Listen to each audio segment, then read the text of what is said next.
everybody. My name is Daniela Mazio, and I am going to be delivering the Equip seminar on nutrition today.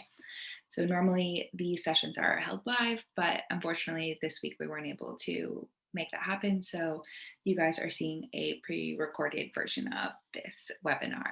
But today the topic is nutrition.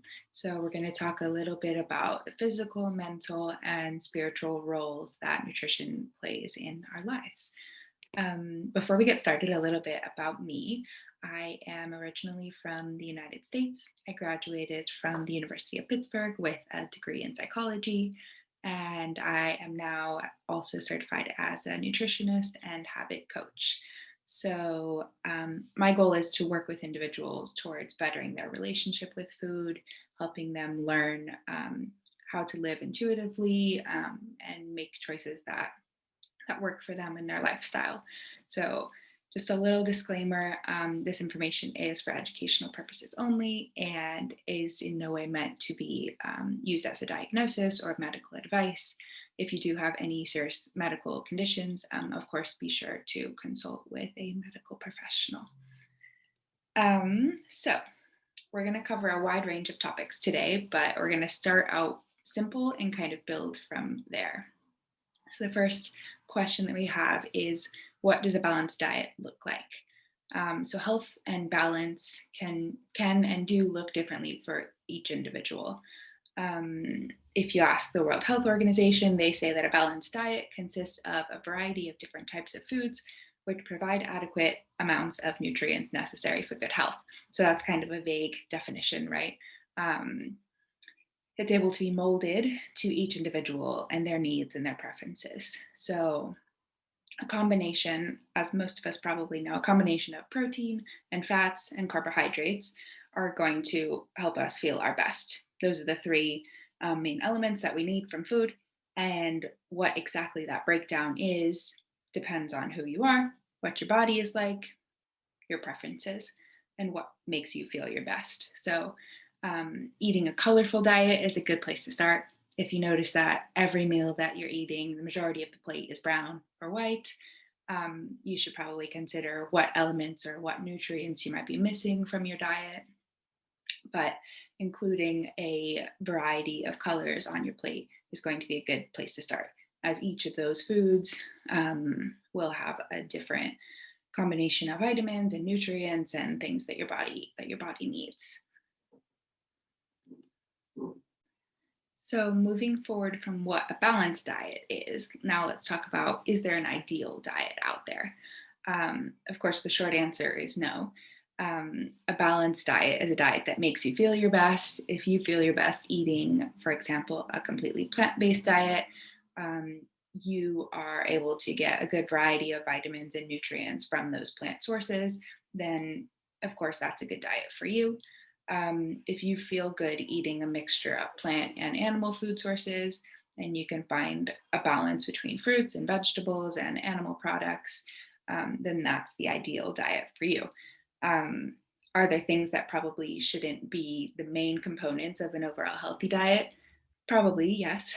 Things like excessively sugary snacks and highly processed foods, while they do have a time and place in any diet, they probably shouldn't make up the majority of what we're eating day to day, right? So is there an ideal diet for everyone? No. But is there a specific ideal diet that will work for you based on your preferences and your physical needs and your activity levels and all of that?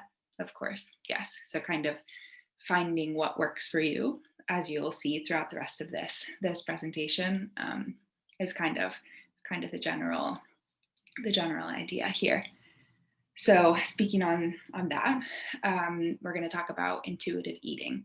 So when we talk about an ideal balanced diet, it's hard not to talk about intuitive eating. Some of you may already know what that is.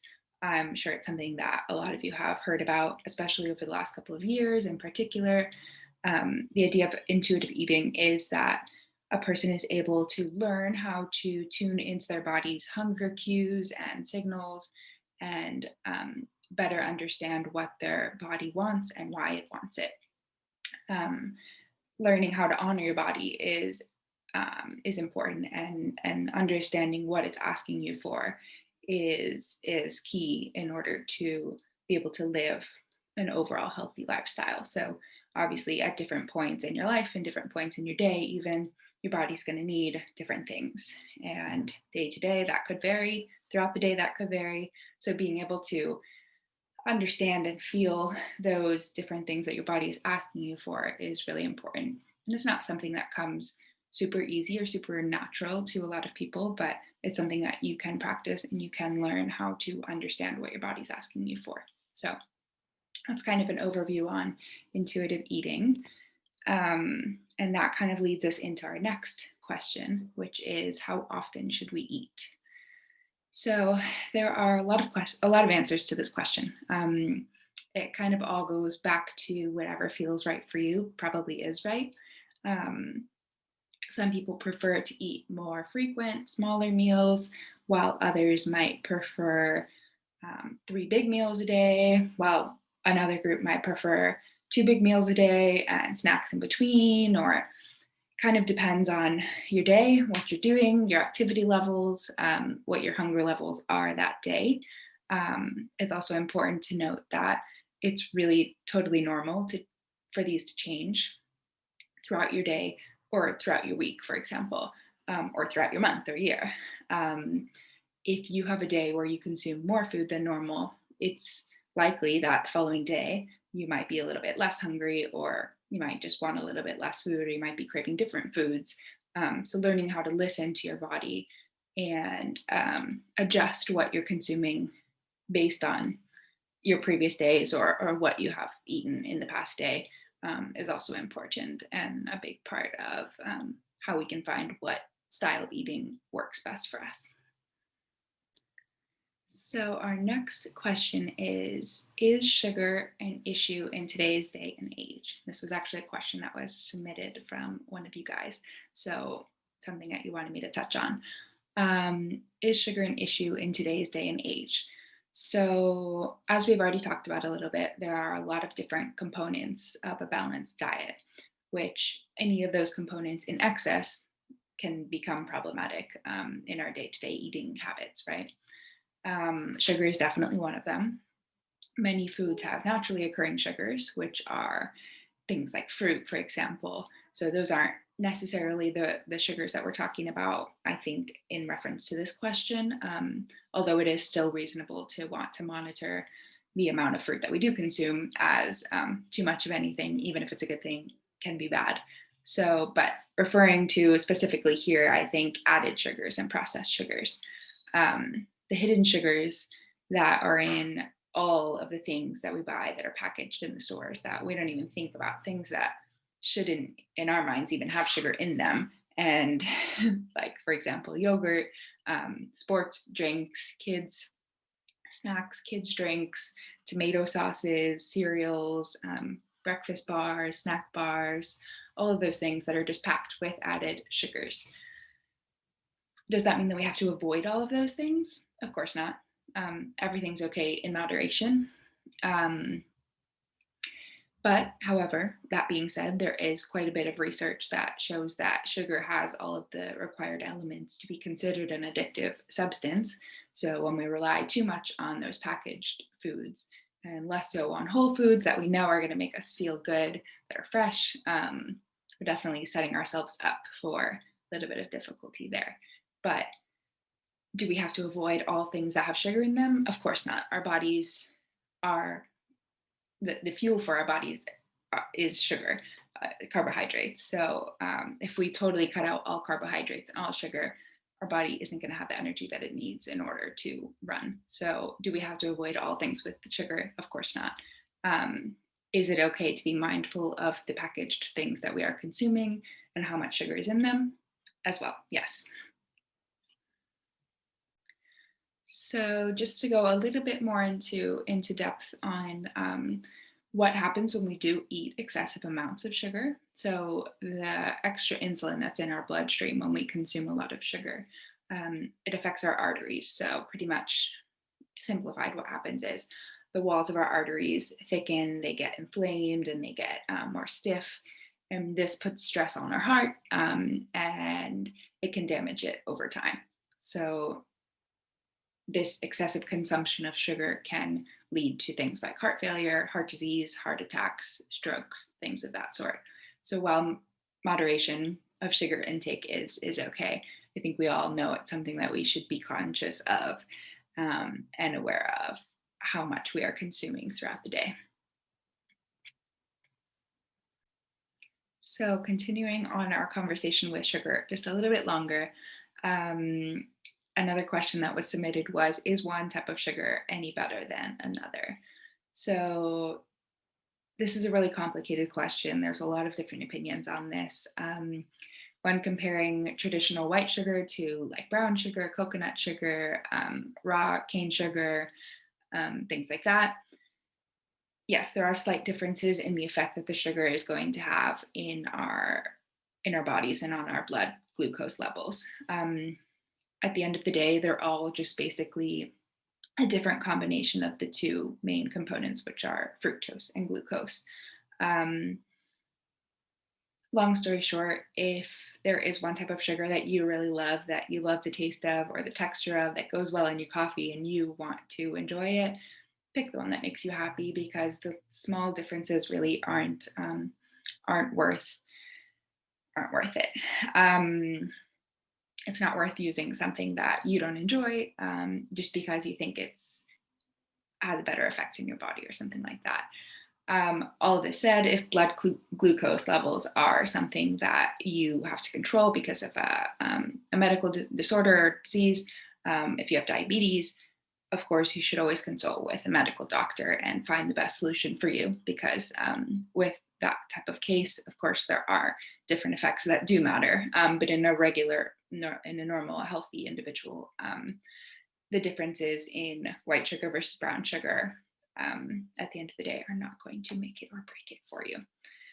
Our next topic is intermittent fasting versus spiritual fasting.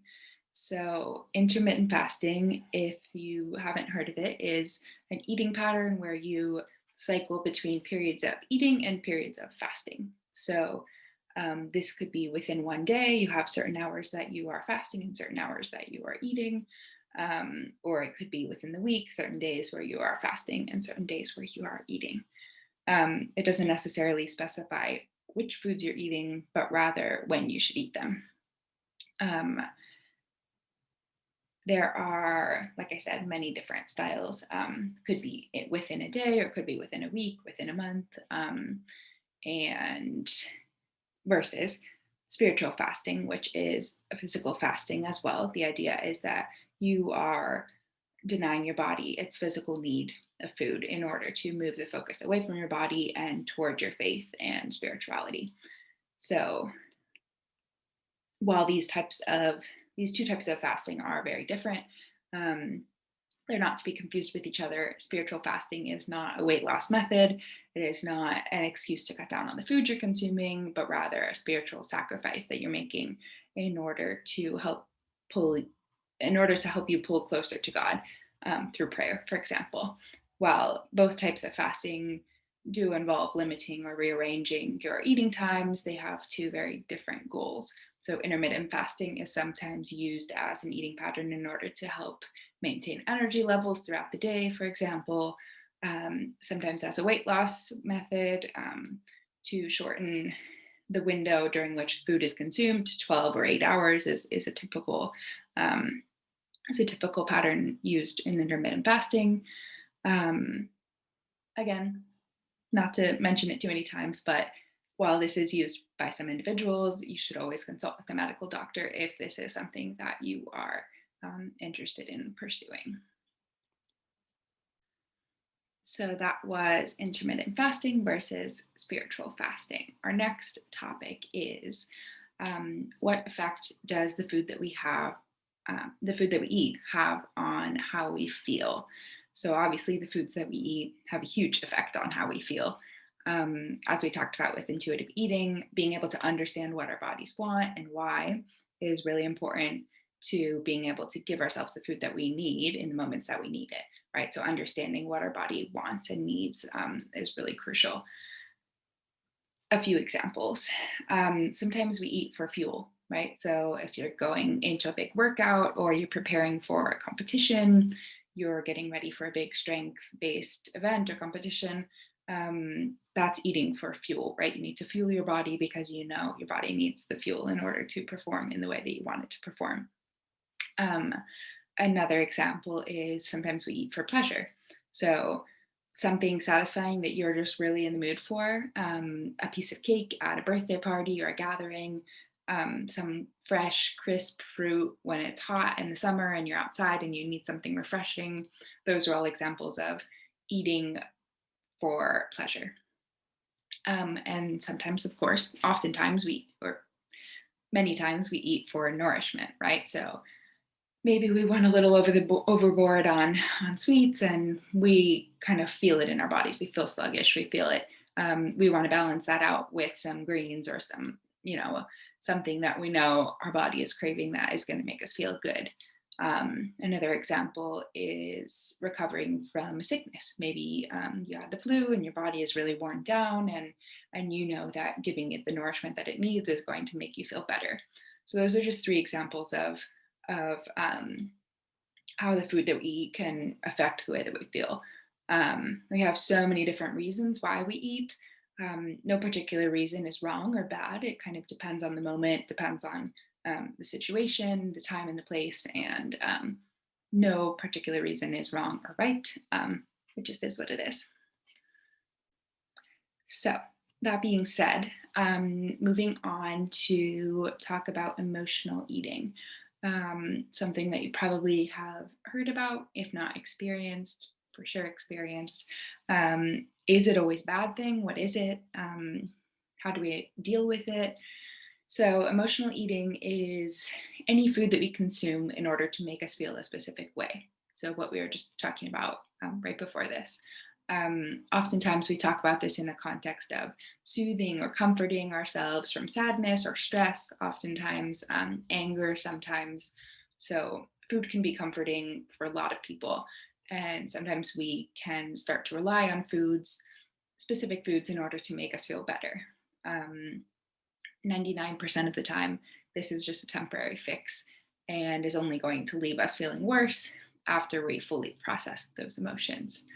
However, as I mentioned before, emotional eating can also be um, in a positive way. So when we eat out of excitement or celebration or comfort or any other emotion, and it doesn't always have to be a negative thing, um, our mindset around eating is what is key here. So feeling guilty about eating food because of the way it makes us feel is not helpful in any way. There should never be guilt around food. So this is something that a lot of people struggle with. But if it's a food that you enjoy and you want it in that moment, it makes you feel good for whatever reason. Um, Take a second to think about it and acknowledge why you're making that choice and accept it. It's okay. Working towards removing guilt around food is something that can be really difficult, but it can also be really helpful when recovering from unhealthy patterns and habits around eating. So, although it can be challenging, it can also be very rewarding and very helpful. So, our next topic that we're touching on is the relation between physical health and mental health in regards to nutrition and the foods that we're eating. Um, so, mental and physical health are obviously very closely tied together, as most of us probably know. When we're taking care of ourselves physically, our bodies, uh, when we're giving our bodies the foods that we need to feel both nourished and satisfied, our mental health definitely thanks us. We all know how we feel when we aren't eating nutritious foods. We feel low, we feel in a slump, we feel lazy or less motivated. And fresh whole foods are honestly really the key to feeling the most energized. And when we feel physically good, we set ourselves up to really feel mentally good as well. So, of course, there are many, many, many factors that also play into mental health that we're not touching on today, that will be touched on in other equipped seminars.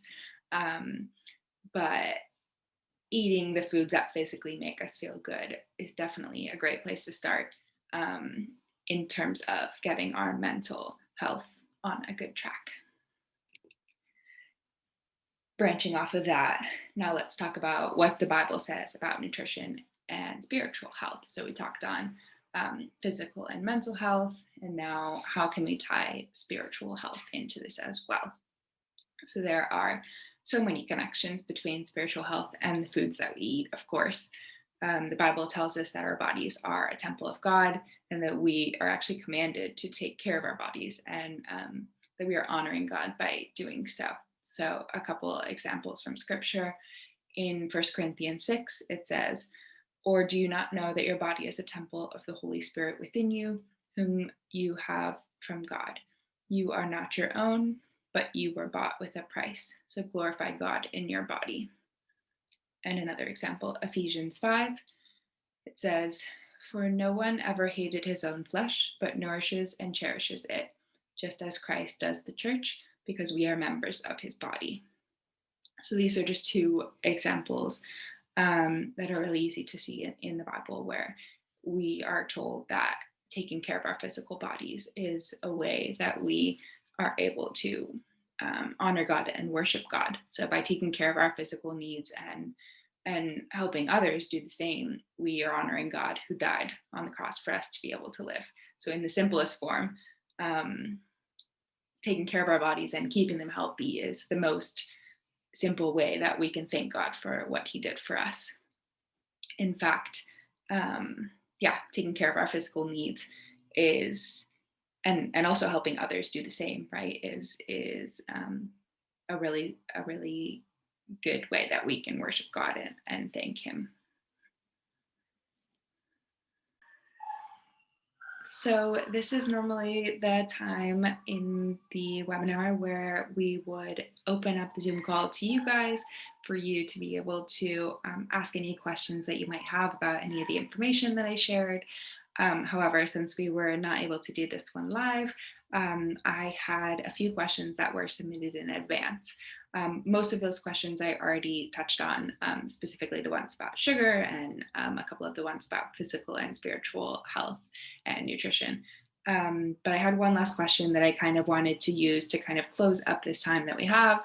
And I think it's a really important one. So as we have been talking about throughout this whole time, the foods that we consume have the power to change the way that we feel or control the way that we feel, right? So when we eat foods that we know make us feel good, we'll feel good. When we don't eat those foods, we may not feel good.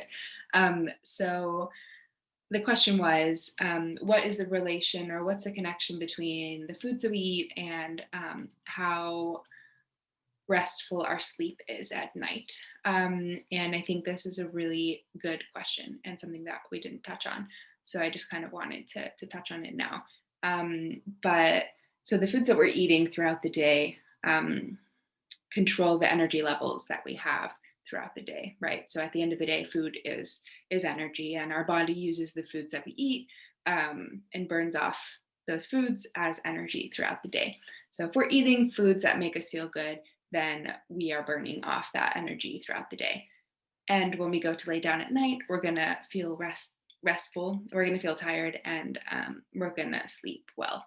So at the end of the day, in the simplest way, eating the foods that we know make us feel good are going to keep our energy levels feeling good throughout the day. And when it's time for sleep, we're going to sleep a good sleep. That kind of brings me back into just one last thought that I wanted to share, which is something that I think we often don't think about. And it's kind of been the theme of this whole webinar, but I just wanted to close with this. That we, like, the foods that we eat have the power, like we have the power to choose the things that make us feel good. And I think often we don't think about that, or we don't realize that what we choose to put into our bodies is the fuel that our body is using to throughout the day, right? So we know, or we have the power to discover, to figure out through intuitively eating and living and figuring out what makes us feel good and what doesn't. We have the power to be able to make those decisions, and I think that's pretty cool. So I hope this was helpful. If you have any questions, like I said, normally we would open up for questions now, but if you have any further questions and you want to submit them and you would like me to answer them, or you wanted to talk to me about anything that we talked about today in further detail, or any other questions you might have, um, feel free to write an email to equip, so EQUIP, at icbspain.com, and I'll be happy to respond to your questions in the next week or so, or a few days, and we can talk further about any doubts that you have or any other questions.